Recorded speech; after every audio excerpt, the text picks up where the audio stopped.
मेरा नाम सुनीता है और अब मैं 30 वर्ष की हो चुकी थी। मेरा रंग सावला था, बल्कि कहें तो नक्श-नयन भी अच्छे नहीं थे, जिसकी वजह से मेरी शादी में बार बार अड़चनें आ रही थी। जो भी रिश्ता आता मुझे देखते ही मना कर देता।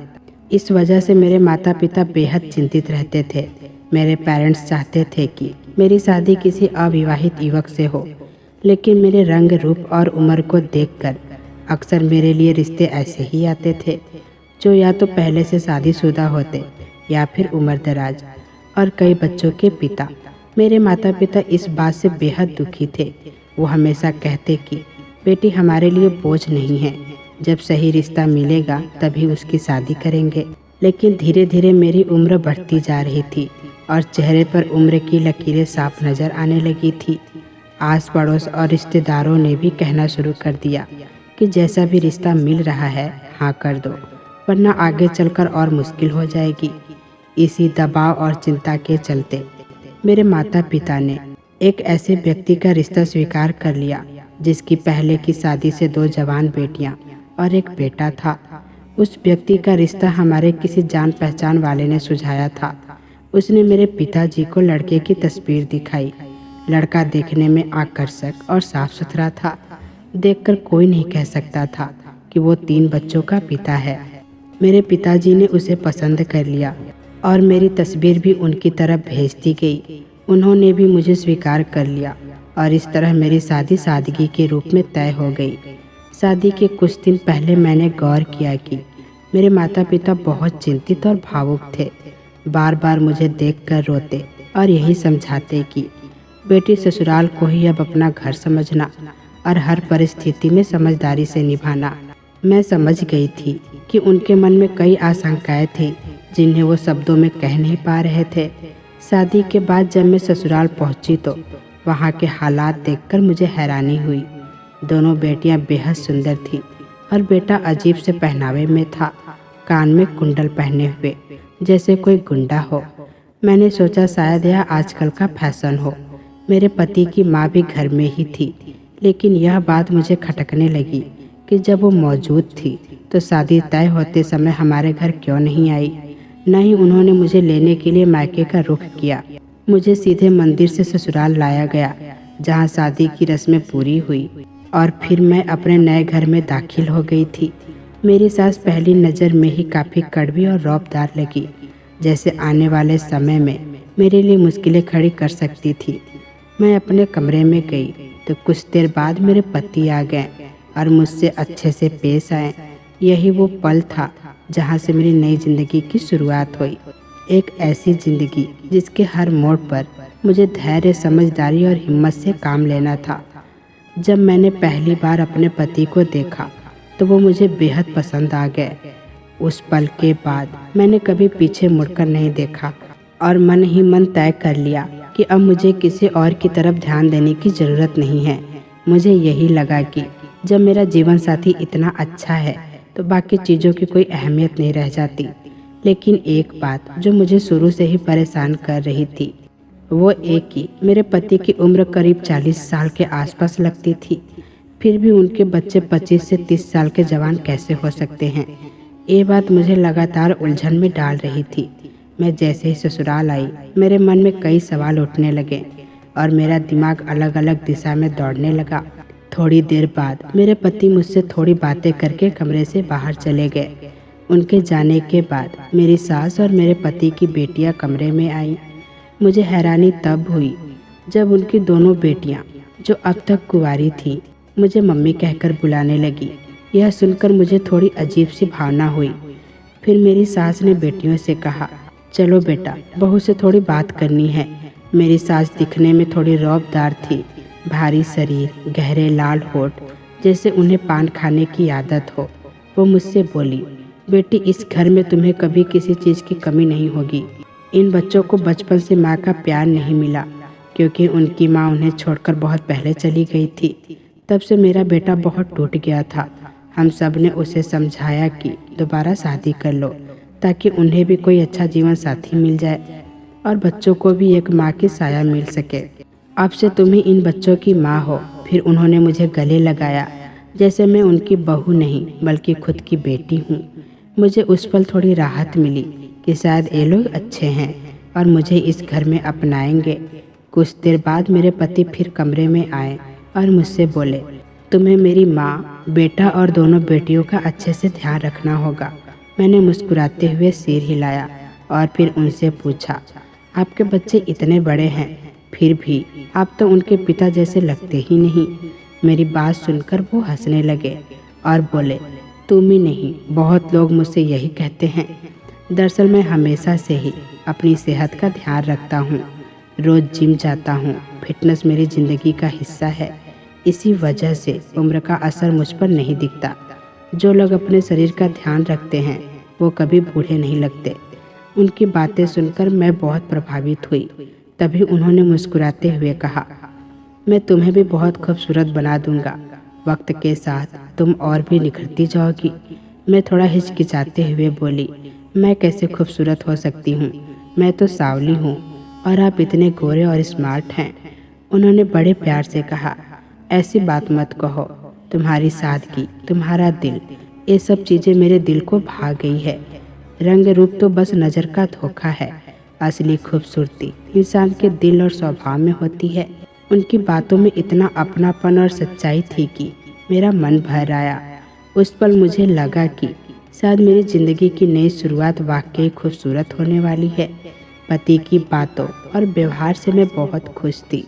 उनकी मुस्कान, उनका आत्मविश्वास और उनका व्यक्तित्व वाकई आकर्षक था। उनके बच्चे, खासकर बेटियां, बेहद खूबसूरत थीं और घर में सब कुछ बहुत सलीके से सजा हुआ था। मेरे पति वाकई अपनी उम्र से कहीं ज़्यादा जवान नजर आते थे। मैं मन ही मन सोचने लगी कि जब उनकी दूसरी शादी में वो इतने स्मार्ट लगते हैं तो पहली शादी के समय तो वो कितने हैंडसम और यंग रहे होंगे। हालांकि मन में एक बात रह रहकर आती थी, कोई भी उम्र दराज व्यक्ति पूरी तरह से फिट नहीं हो सकता। कुछ न कुछ तो स्वास्थ्य से जुड़ी परेशानी होती ही है। लेकिन मेरे पति में ऐसा कुछ भी नहीं था। वो बेहद एक्टिव थे और चुस्त दुरुस्त नज़र आते थे। खैर, मैंने इन सब बातों को नज़रअंदाज कर दिया और खुद को अपने नए जीवन और ससुराल के माहौल में ढालने की कोशिश करने लगी। वो रात मेरी ज़िंदगी की एक यादगार और सपनों से भरी रात थी।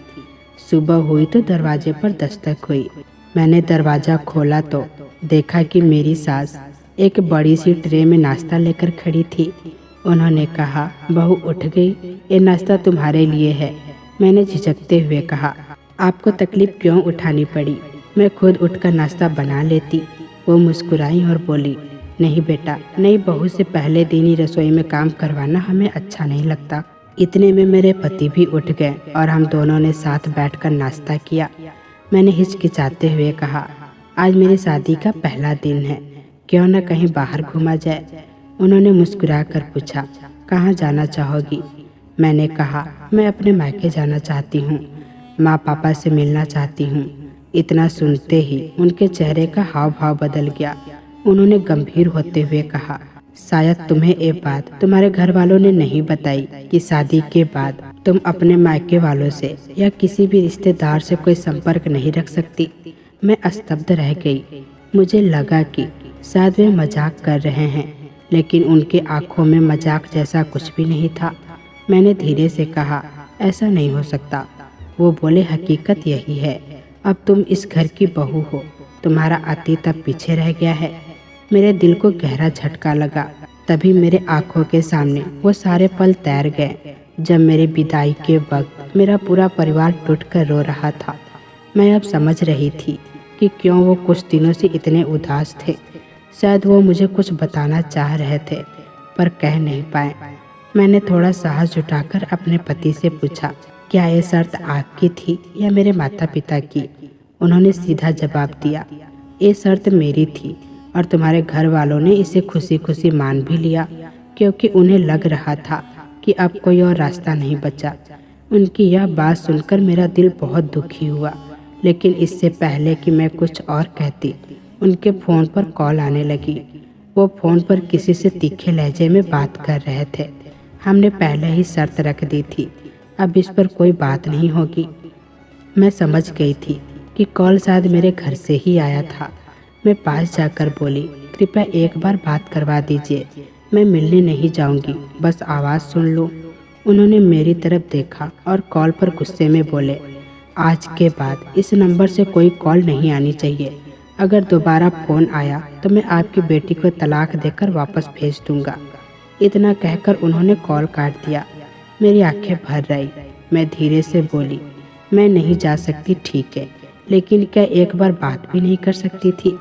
उन्होंने शांत लहजे में कहा, तुम्हारे घर वाले भी यही कह रहे थे, लेकिन हमने साफ शर्त रखी थी कि शादी के बाद तुम अपने मायके या किसी रिश्तेदार से कोई रिश्ता नहीं रखोगी। अब उन्हें भी इस फैसले का सम्मान करना चाहिए। अगर वो चाहते हैं कि तुम इस घर में खुश रहो। पति की वो सख्त आवाज़ और कड़क मिजाज देखकर मैं अंदर तक डर गई थी। उन्होंने साफ कह दिया, इस घर में मेरी माँ, बेटियाँ और बेटा हैं। अब यही तुम्हारा परिवार है, इन्हीं के साथ रहो, इनका ध्यान रखो, यही तुम्हारा फर्ज है। मैंने धीमे स्वर में कहा, मैं एक पत्नी का हर कर्तव्य निभाऊंगी, आपकी और आपके परिवार की देखभाल करूंगी, लेकिन एक बेटी के दिल में माता पिता के लिए जो भाव होते हैं वो कोई और नहीं भर सकता। कृपया एक बार, सिर्फ एक बार मुझे फ़ोन पर मम्मी पापा से बात करने दीजिए। मैं ज़िंदगी भर आपका ये एहसान नहीं भूलूंगी और कसम खाती हूँ कि इसके बाद कभी उनसे बात करने की जिद नहीं करूँगी। मेरे आंखों में आंसू थे और मन बेचैन, लेकिन मेरे पति ने मेरी एक भी बात नहीं सुनी और कमरे से बाहर चले गए। मैं फूट फूट कर रोने लगी। मन में डर बैठ गया था, जब पहले ही दिन ऐसा बर्ताव मिला तो आगे क्या होगा। थोड़ी देर बाद मेरे पति फिर कमरे में लौटे। उनके चेहरे पर कुछ सोच विचार के भाव थे। उन्होंने मुझे चुप कराते हुए कहा, ठीक है, तुम इतनी परेशान मत हो, मैं तुम्हें तुम्हारे माता पिता से मिलवा भी दूंगा और बात भी करवा दूंगा, लेकिन अभी नहीं, जब सही वक्त आएगा मैं खुद तुम्हें लेकर चलूँगा। मैंने पूछा, पर वो सही वक्त कब आएगा? वो बोले, जब आएगा तो तुम्हें पता चल जाएगा, तब तक तुम बस घर के लोगों का ध्यान रखो और मुझे एक ज़रूरी काम से बाहर जाना है। यही कहकर वो घर से निकल गए। उनके जाते ही मेरी सास कमरे में आई और मेरे पास आकर बैठ गईं। उनके हाव भाव ऐसे थे जैसे कुछ कहना चाहती हूँ, लेकिन सीधे शब्दों में कुछ नहीं कह रही थी। उन्होंने मुझे इधर उधर की बातें करने में उलझा लिया। कुछ देर बाद उन्होंने अपनी बड़ी पोती से कहा, जाओ तुम्हारी मम्मी का हाल देखो, रो रो कर इसने खुद को बेहाल कर लिया है, इसका सिर जरूर भारी हो गया होगा, एक कप चाय बना दो इसके लिए। मैंने तुरंत मना किया, अभी अभी नाश्ता किया है, चाय पीने का मन नहीं है, लेकिन उन्होंने मेरी बात अनसुनी कर दी। बड़ी बेटी किचन में चली गई, उसके पीछे छोटी बेटी भी। थोड़ी देर में वो दोनों वापस आई और बड़ी ने मुझे चाय का कप पकड़ा दिया। मैं फिर से मना करने लगी, अभी मन नहीं है, लेकिन मेरी सास ने जोर देकर कहा, ले लो बहू, मना मत करो, थोड़ा पी लोगी तो अच्छा लगेगा। मैं जानती थी कि अभी इनकार करना रिश्तों में कड़वाहट ला सकता है। मेरा पहला ही दिन था इस घर में। मैं नहीं चाहती थी कि मेरी वजह से कोई नाराज हो, इसीलिए उनकी बात रखते हुए मैंने चाय का कप हाथ में ले लिया। जैसे ही मैंने चाय के कप को होठों से लगाया, मुझे उसमें से एक अजीब सी कड़वी गंध आने लगी। ऐसा लगा जैसे चाय में किसी खराब दूध का इस्तेमाल किया गया हो। मैंने तुरंत पूछा, इसमें से कैसी अजीब सी बदबू आ रही है?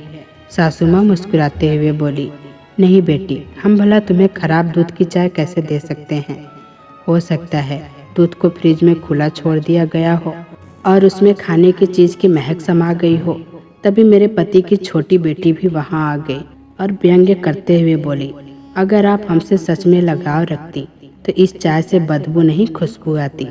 हमारी चाय तो मोहल्ले में सबसे मशहूर है, यहाँ जो भी आता है हमारी चाय की तारीफ करता है, और आप कह रही इसमें बदबू है। मुझे अजीब तो लग रहा था, लेकिन मजबूरी में चाय पीने लगी। चाय का स्वाद सामान्य था, लेकिन उसमें हल्की सी किसी दवाई जैसी गंध महसूस हो रही थी। सब लोग मुझे बड़ी गौर से देख रहे थे, जैसे मैं चाय नहीं कोई कड़वी दवा पी रही हूँ। जैसे ही मैंने पूरा कप खत्म किया, उनके चेहरे पर एक अजीब सन्नाटा सा छा गया। फिर वे सभी कमरे से बाहर चले गए। अचानक मेरा सिर भारी होने लगा। मैंने पति की बड़ी बेटी सूची को आवाज़ दी, पर वो नहीं आई। मुझे यकीन था उसने मेरी आवाज़ सुनी होगी। मेरा पूरा कमरा घूमता हुआ सा लग रहा था और मेरा शरीर थकान से चूर हो गया था। मैं जैसे तैसे बेड पर लेट गई और मेरी आंखें खुद ब खुद बंद हो गई। जब दोबारा होश आया तो रात के 10 बज रहे थे। कमरे में घना सन्नाटा था और लाइट बंद थी। माहौल एकदम अजीब लग रहा था। जैसे ही मैं बेड से उठकर ज़मीन पर खड़ी हुई, मुझे चक्कर आने लगे और पेट में अजीब सा दर्द महसूस हुआ। मैंने खुद से पूछा, मैं इतनी देर तक कैसे सोई? सुबह के 9 बजे की चाय पीने के बाद से अब तक मुझे कुछ याद ही नहीं था। मैं डरते डरते कमरे से बाहर निकली। घर की सारी लाइटें बंद थी। टार्च की रोशनी में मैं स्विच बोर्ड ढूंढ रही थी कि तभी अचानक किसी ने मुझे खींचकर एक कमरे में ढकेल दिया। मैं डर गई थी, लेकिन यह सोचकर खुद को समझा रही थी कि यह मेरा ससुराल है, मुझे डरना नहीं चाहिए। मैं चिल्लाना चाहती थी, लेकिन उस शख्स ने मेरा मुंह कसकर दबा रखा था। वो स्पर्श एक पुरुष का था, लेकिन मैं यकीन से कह सकती थी कि वो मेरे पति नहीं थे। मैंने पूरी ताकत से उसे धक्का दिया और किसी तरह वहाँ से निकलकर अपने कमरे में भाग गई। मुझे नहीं पता वो कौन था और क्यों मेरे साथ ऐसा कर रहा था। अब इस घर से डर लगने लगा था। यह कोई सामान्य घर नहीं, बल्कि किसी रहस्यमयी हवेली जैसा लगता था। मैं अभी इस घर में नई थी और अपने कमरे और किचन के अलावा बाकी जगहों के बारे में कुछ नहीं जानती थी। मैं अपने कमरे में गहरी सांस ले रही थी कि तभी किसी के कदमों की आहट सुनाई दी। जैसे ही मैंने पलटकर देखा, कमरे की लाइट ऑन हो गई। सामने मेरे पति खड़े थे। चेहरे पर हल्की सी मुस्कान थी। वो बोले, क्या हुआ? तुम इतनी घबराई हुई क्यों लग रही हो? मैं बोली, आप कहाँ चले गए थे? मैं बहुत डर गई थी। अरे तुम इतनी डर क्यों गई थी? ये तुम्हारा घर है, कोई डरावना महल थोड़ी है। मैं तो तुम्हें बताकर ही गया था कि मुझे कुछ ज़रूरी काम है और थोड़ी देर में वापस आ जाऊंगा। लेकिन जब मैं लौटा तो देखा तुम सो रही थी, तो मैं माँ और बेटियों के साथ बैठ गया। मैंने झट से उनका हाथ पकड़ लिया और डरते हुए बोली, मुझे ऐसा लगा जैसे किसी ने कमरे में आकर मुझे कसकर पकड़ा हो। वो कौन था? उस वक्त तो कमरे में कोई नहीं था। मेरे पति मुस्कुराकर बोले, अरे वो मैं ही था। तुम्हें क्या लगा कोई और था? इस घर में मेरे अलावा कौन आएगा? बेटियां और माँ यहीं रहती हैं और मेरा बेटा तो दिन भर ड्यूटी पर होता है। रात को 11:30 बजे से पहले घर नहीं आता। अब जब समय देखा तो सिर्फ 11 ही बजे हैं। जिसने तुम्हें हल्के से चौंकाया था, अगर आप थे तो आपने बताया क्यों नहीं? मैंने नाराजगी जताई। आप जानते हैं ना कि मैं कितनी घबरा गई थी। मेरे पति जोर जोर से हंसने लगे। अरे मजाक कर रहा था, तुम्हें डराना चाह रहा था। उनकी बातों पर मुझे शक हुआ, लेकिन जब उन्होंने खुद ही सब मान लिया तो मैंने सोचा शायद वाकई में ये कोई मजाक ही था। अभी तो हमारी शादी को 1 दिन भी नहीं हुआ था। शायद मैं ही उन्हें पहचानने में चूक गई। तभी उन्होंने कहा, चलो अब तुम खाना खा लो, मैं तो खा चुका हूँ। मैंने जवाब दिया, मुझे भूख नहीं है, लेकिन सिर में दर्द हो रहा है, कमजोरी भी महसूस हो रही है। उन्होंने तुरंत कहा, ठीक है, मैं तुम्हारे लिए चाय बना लाता हूँ, अच्छा लगेगा। मैंने मना कर दिया, नहीं मुझे चाय का मन नहीं है। तो वो बोले, फिर मैं तुम्हें कॉफ़ी बना देता हूँ। मैंने कहा नहीं, कुछ भी नहीं पीना चाहती। लेकिन इसके बावजूद वो कॉफ़ी बना कर ले आए और बोले, तुम्हें मेरी हाथ की बनी कॉफ़ी पीनी ही पड़ेगी। मुझे उनका यह जोर देना अजीब लगा। फिर भी मैंने बेमन से कॉफ़ी पी ली और फिर वही हुआ। मेरी आंखें भारी हो गई और फिर मैं गहरी नींद में आ गई। जब अगली बार आँख खुली तो सुबह के 11 बज चुके थे। मैं इतना कैसे सो सकती हूँ? यही सवाल मेरे मन में बार बार घूम रहा था। इतनी लंबी नींद तो सामान्य नहीं थी। अब मुझे पूरा यकीन हो चला था कि मेरे खाने पीने में कुछ ऐसा मिलाया जा रहा है जिससे मुझे बेहोशी या नींद आ जाती है। मैंने तय किया कि अब मैं किसी के हाथ का कुछ भी नहीं खाऊंगी। अगली सुबह उठकर मैंने पूरे घर का काम खुद कर लिए। घर में हमेशा की तरह एक अजीब सी खामोशी छाई हुई थी। सास और बेटियां अपने कमरे में ही रहती थी और पति व बेटा ऑफिस चले जाते थे। लेकिन हैरानी की बात यह थी कि अपने खाने पर नियंत्रण रखने के बाद भी मेरी नींद कम नहीं हो रही थी। कमजोरी इतनी बढ़ गई थी कि काम करना मुश्किल हो गया था। मेरा शरीर जवाब देने लगा था। आज मैंने ठान लिया कि सोमवार का व्रत रखूंगी। ना पानी पिया, ना कुछ खाया। लेकिन अजीब बात ये रही कि आज मुझे बिल्कुल भी नींद नहीं आई। मेरा मन पूरी तरह जागरूक था। ना कोई बेहोशी, ना कोई थकान। आज मुझे खुद पर नियंत्रण महसूस हुआ। मैंने सोचा आज देखती हूँ कि हर रात मेरे साथ क्या होता है। मैं अच्छे कपड़े पहनकर तैयार हो गई और दरवाजे के पास पति के आने का इंतजार करने लगी। तभी कुछ काम याद आ गया और मैं वापस अपने कमरे में चली गई। उधर मेरे पति घर में दाखिल हुए और उनकी बेटियां और माँ उन्हें घेर कर सीधे अपने कमरे में ले गई। मैं हैरान रह गई। उन्होंने मुझसे बात तक नहीं की। मैं दबे पाँव उनके पीछे गई और उस कमरे के दरवाजे के पास खड़ी हो गई। कुछ देर बाद मैंने दरवाज़ा खटखटाना शुरू कर दिया, धीरे धीरे फिर जोर से, लेकिन कोई जवाब नहीं मिला। अंत में दरवाज़ा खुला और मेरे पति गुस्से में बाहर निकले। उनकी आंखों में गुस्सा साफ झलक रहा था। पागल हो गई हो क्या? वो चिल्लाए। इतनी जोर से दरवाज़ा क्यों पीट रही हो? मैंने कहा था ना कि अपने कमरे से ज़्यादा बाहर मत निकला करो। तुम यहाँ क्या कर रही हो? मेरे पति ने मुझसे सख्त लहजे में पूछा। मैंने शांत लेकिन ठोस स्वर में जवाब दिया, यह मेरा भी घर है, फिर क्यों मुझे सिर्फ अपने कमरे तक ही सीमित रखा जा रहा है? वो गुस्से से बोले, बहुत हो गई बकवास, तुम अपने कमरे में जाओ। मैंने कहा, मैं भी इस घर की बहू हूँ, मुझे भी अधिकार है कि मैं आप सबके साथ बैठकर बातें करूँ। मेरे पति का चेहरा और सख्त हो गया। उन्होंने कहा, ये कमरा मेरी बेटियों का है। इस समय मैं सिर्फ अपनी माँ और बेटियों के साथ ही वक्त बिताना चाहता हूँ। जब तुझसे बात करनी होगी मैं खुद तेरे कमरे में आ जाऊँगा। ये सुनकर मैं हैरान रह गई। क्या उन्हें अपनी माँ और बेटियों से बात करने का समय सिर्फ रात में ही मिलता है? मैं वही दरवाजे के पास खड़ी रह गई और उन्होंने मेरे चेहरे के सामने ही दरवाज़ा बंद कर दिया। अंदर से धीरे धीरे आवाज़ें आने लगी। मैंने धीरे से कान दरवाजे से लगा दिए, लेकिन बातें साफ समझ में नहीं आ रही थी। फिर मैंने बगल की खिड़की की ओर ध्यान दिया और उसे हल्के से हिलाकर थोड़ा सा खोल लिया। खिड़की से मुझे कमरे का पूरा साफ नज़ारा दिखने लगा। अंदर लगभग 7 लोग मौजूद थे। मेरे पति, उनकी दोनों बेटियां, उनकी माँ, जिन्हें मैं दूर से ही पहचान सकती थी, और उनका बेटा भी वहाँ था। लेकिन एक छठा और 7वां शख्स भी वहाँ मौजूद था, जिसे मैंने पहले कभी नहीं देखा था। हमारे घर में तो 5 ही लोग हैं, फिर ये 2 कौन था? मेरे मन में कई सवाल उठने लगे। मैं उस शख्स का चेहरा साफ देखने की कोशिश कर रही थी, लेकिन वो अंधेरे में ठीक से नजर नहीं आ रहे थे। तभी मैंने देखा कि वो दोनों अजनबी व्यक्ति मेरे पति को नोटों की गड्डी दे रहा है। मैं सन्न रह गई थी। मैं चुपचाप अपने कमरे में लौट आई। मन में सवालों और शक का तूफान चल रहा था। आखिर ये सब क्या हो रहा है? क्या मुझसे कुछ छुपाया जा रहा था? कुछ देर बाद मेरे पति कमरे में आए। इस बार उनका लहजा नरम था। उनके हाथ में एक बार फिर कॉफ़ी का कप था। वो मुस्कुराकर बोले, ये लो कॉफ़ी पी लो, तुम्हारा मूड ठीक हो जाएगा। मैंने ठंडी आवाज़ में कहा, मुझे नहीं चाहिए। उन्होंने मेरा हाथ पकड़ते हुए कहा, माफ़ कर दो मुझे, आज काम का प्रेशर कुछ ज़्यादा था, इसीलिए गुस्से में तुम पर बरस पड़ा। मैं चुप रही। मैंने उन्हें यह नहीं बताया कि मैंने कमरे में क्या देखा और क्या सुना था। मैं बस उन्हें ध्यान से देखती रही, उनके हाव भाव, उनके चेहरे के उतार चढ़ाव।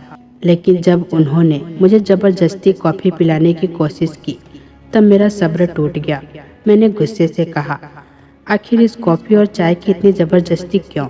मैं अपनी मर्जी से जो चाहूँ वो खाऊं पीऊँ, इसमें आपको क्या तकलीफ़ है?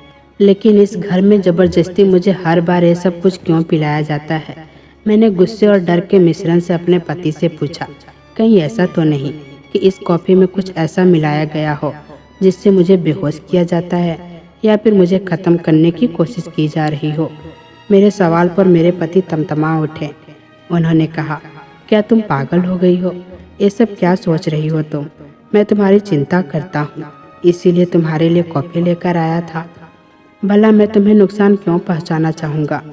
उन्होंने आगे कहा, तुम बस अपने काम पर ध्यान दो। वैसे भी घर में एक नौकरानी की ज़रूरत है और अब से तुम घर का सारा काम संभालोगी। शायद ज़्यादा फुर्सत में रहने से तुम्हारे दिमाग में ऐसी बेहूदगी बातें आने लगी हैं। पहले मुझे लगा कि वो शायद गुस्से में कुछ ज़्यादा कह रहे हैं, लेकिन उनका अगला वाक्य मुझे चौंका गया। तुम मुझे मजबूर कर देती हो ऐसा बोलने के लिए।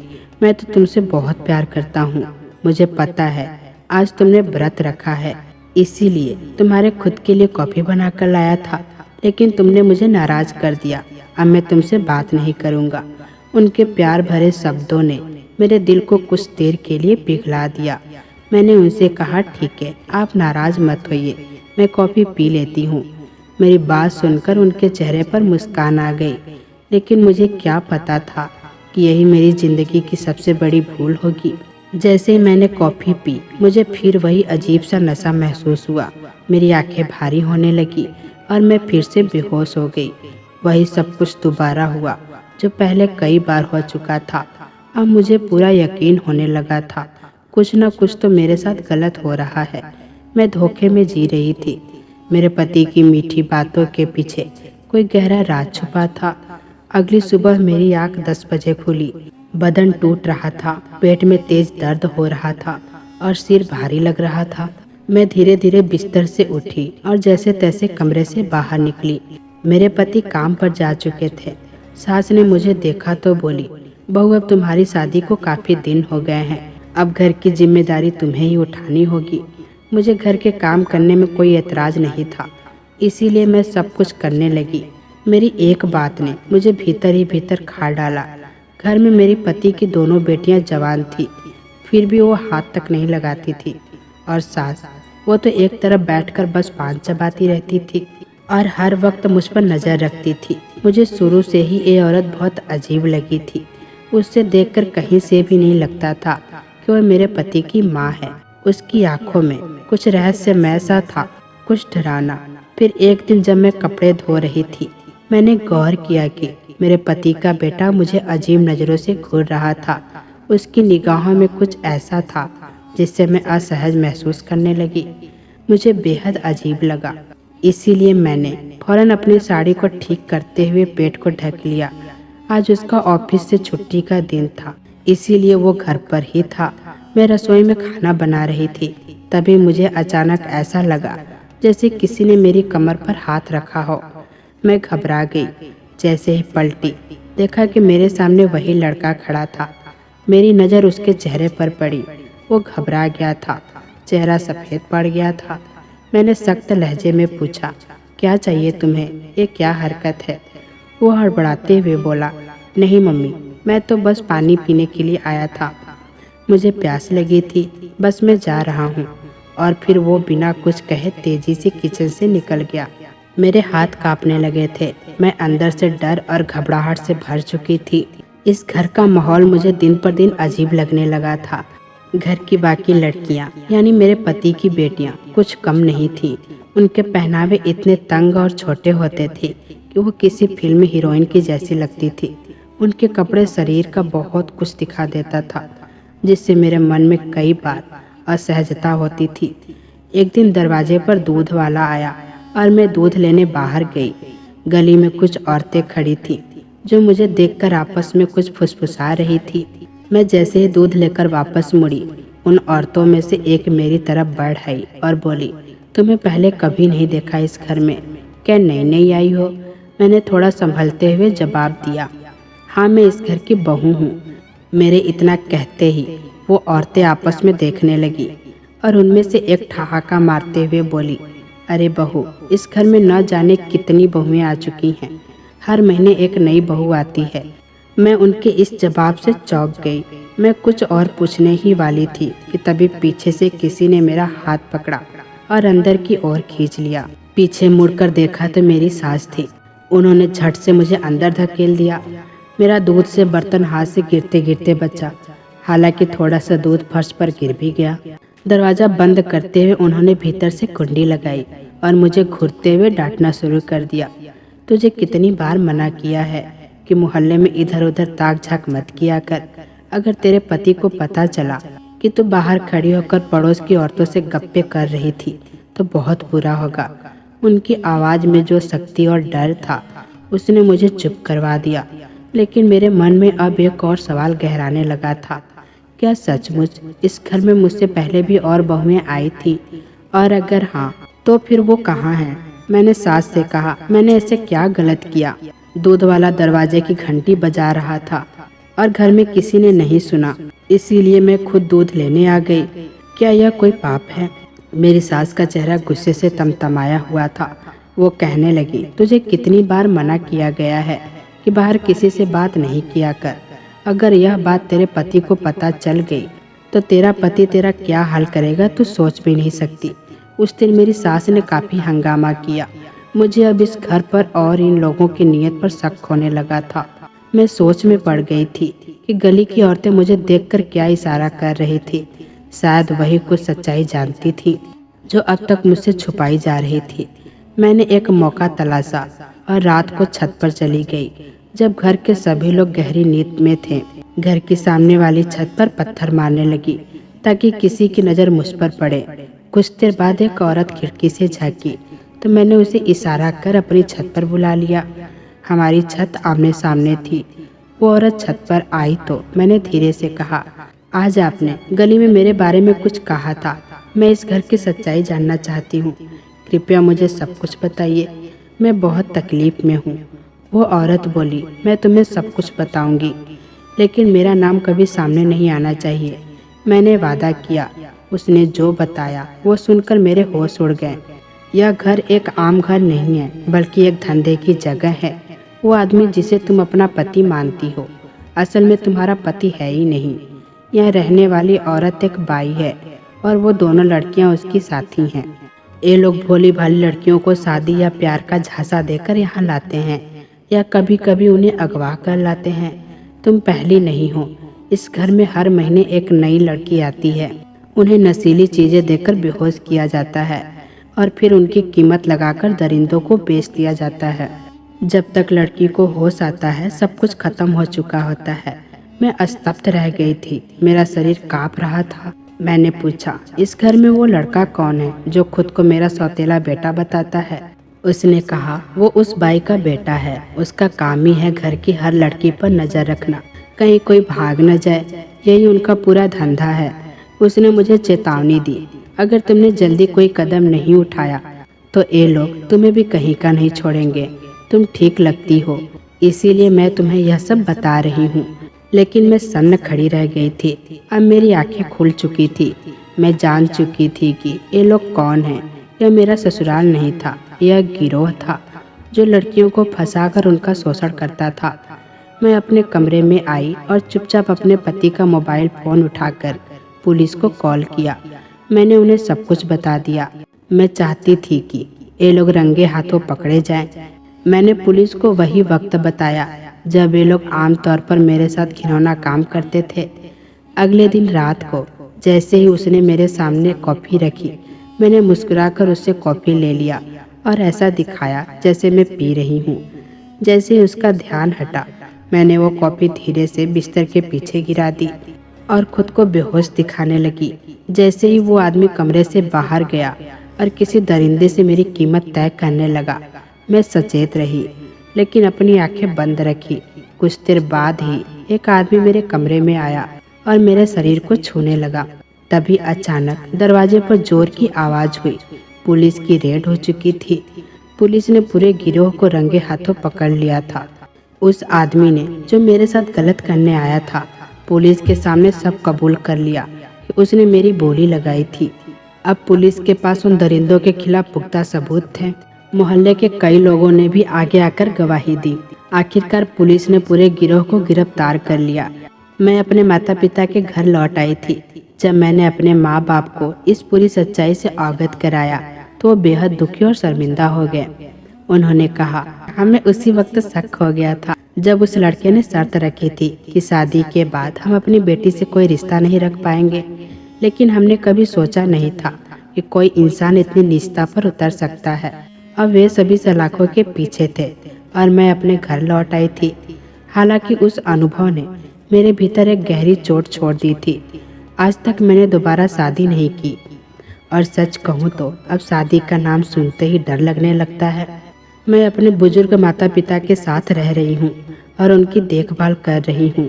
पढ़ी लिखी होने के कारण मैंने एक नौकरी कर ली है और उसी से अपनी ज़िंदगी चला रही हूँ। मुझे अब इस शांत और आत्मनिर्भर जीवन से सुकून मिलता है, उस अंधेरी और भयावह दुनिया से कहीं बेहतर। आज मैं आप सबसे एक विनम्र आग्रह करना चाहती हूँ। कृपया करके अपनी बेटियों की शादी करते समय लड़के और उसके परिवार की पूरी तरह से जांच पड़ताल कर ले। सिर्फ यह सोच कर कि बेटी की उम्र निकल रही है या रिश्ते नहीं आ रहे हैं, उसे किसी भी अजनबी के हाथों सौंप देना एक बहुत बड़ी भूल हो सकती है। कई माता पिता जल्दबाजी या समाज के दबाव में अपनी बेटियों की जिंदगी किसी अजनबी को सौंप देते हैं, जिसकी असलियत शायद वो खुद नहीं जानते। मैं नहीं चाहती कि किसी और बेटी के साथ वैसा हो जैसा मेरे साथ हुआ। सावधान रहें, सतर्क रहें और सबसे बढ़कर अपनी बेटियों पर भरोसा रखें। तो दोस्तों, कैसी लगी ये कहानी कमेंट बॉक्स में ज़रूर बताइएगा। फिर मिलेंगे दोस्तों अगली वीडियो के साथ। तब तक के लिए अपना ख्याल रखना।